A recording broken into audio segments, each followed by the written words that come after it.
Well, it's Monday. We're back at the shop. Worst day. It's about 42 degrees, so it's going to be a cold one.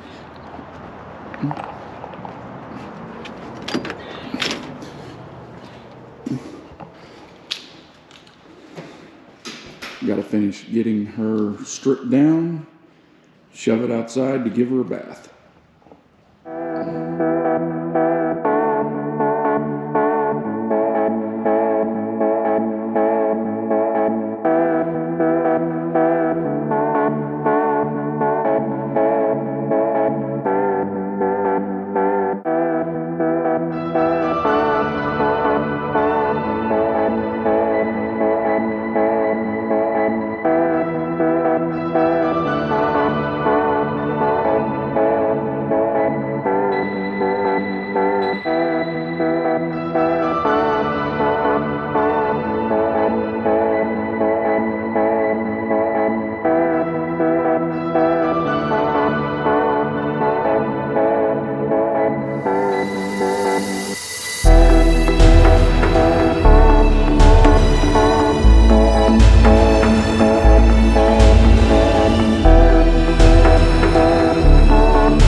Got the car washed today. Starting to maintenance it and get ready for the next race. It's all clean, and we do not know when the next race is. If it's going to be this Saturday night at Peevely or next Friday night at the Lucas Oil race at Granite City.